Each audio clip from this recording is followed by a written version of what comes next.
This is a guitar lesson for Wildwood Flower by the Carter family. This one is in the key of E, so we're playing off of a C shape with capo at the 4th fret. We'll learn it in 3 main parts. So the first part, I guess not really a part, but it's just how I started off the tune, which is just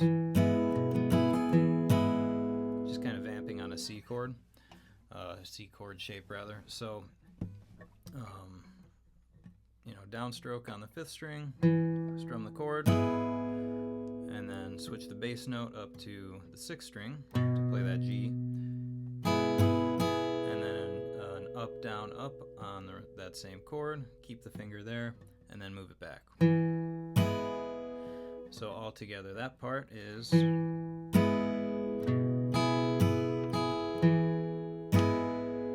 So that happens before the melody even comes in.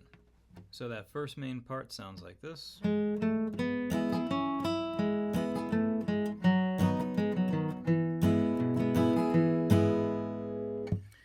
Okay, so that is, I'm hanging onto the C chord shape as much as I can, pretty much, while I'm playing the melody, because I'm strumming chords in between melody notes. So the first 2 notes will be, one of them is part of the C chord. You just pluck the 4th string, 2nd fret, 4th string, and then use your pinky to play the 3rd fret on that same string, and then open 3rd string, which is also part of the C chord. So you add the pinky and take it away. And then you do a down, up stroke on the full C chord. Most of the time when I'm doing the strumming on the C chord, I'm probably favoring the higher strings, because it gives it, it kind of lets the lower notes in the melody stand apart a little bit. Alright, so we have that, and then, so that is 2nd fret on string 3, 1st fret on string 2, 2nd fret on string 4, and then down, up on the C chord.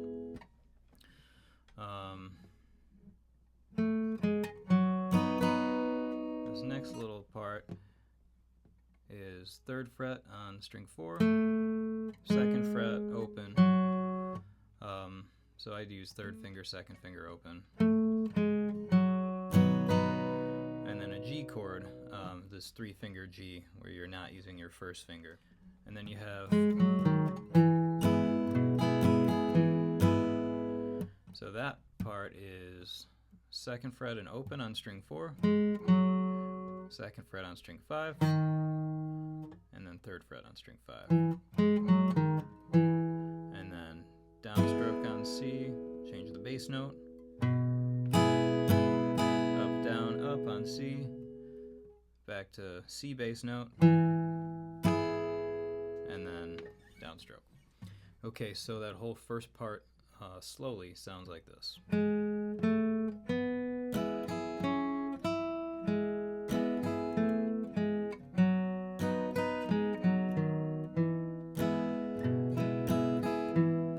you do it again.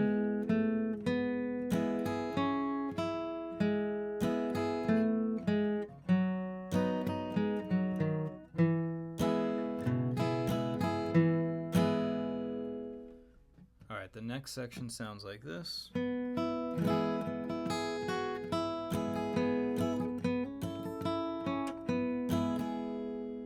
Alright, so you're still holding the C chord, and you play string 3 and 2, and then strum the full chord, and then you do string 3, 2, 1 with a down, up, down, 3rd fret. Use the pinky to get the 3rd fret on string 2, and then 1st fret on string 2, downstroke on C, open 3rd string, downstroke on C. So far that's...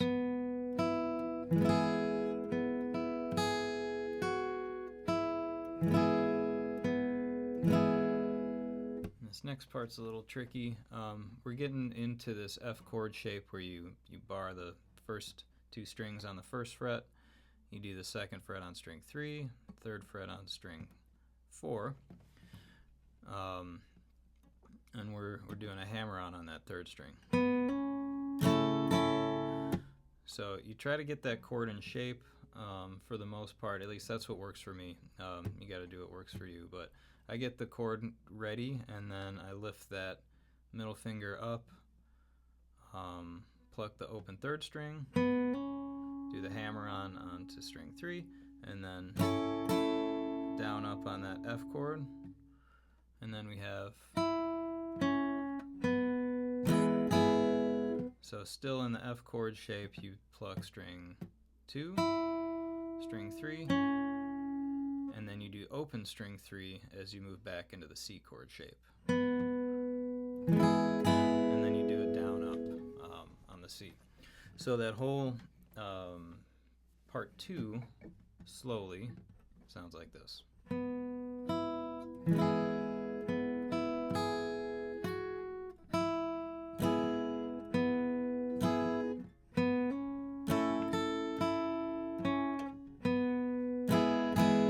So the third and final part sounds like this.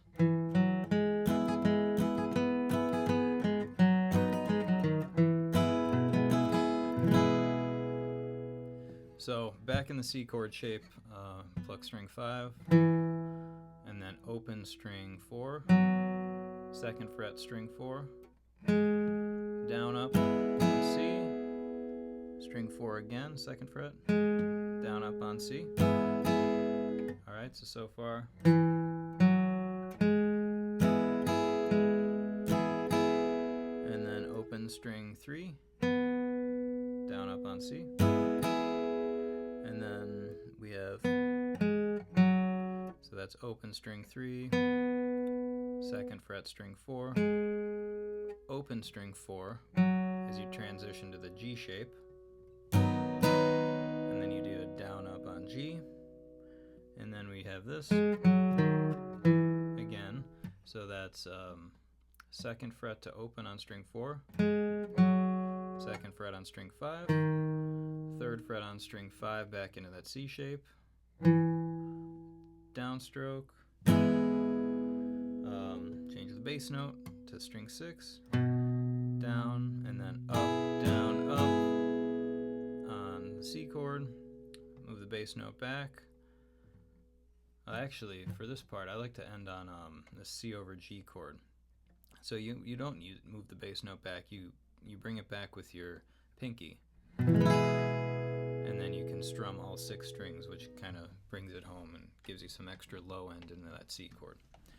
Okay, so that last part, nice and slow, sounds like this.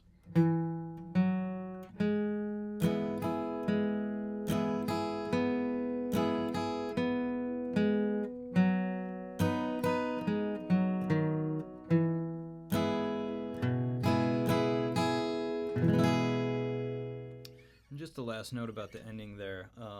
You know, I played this through once and ended it. Usually this song, if it's instrumental or if you're singing verses, you're playing that whole form multiple times.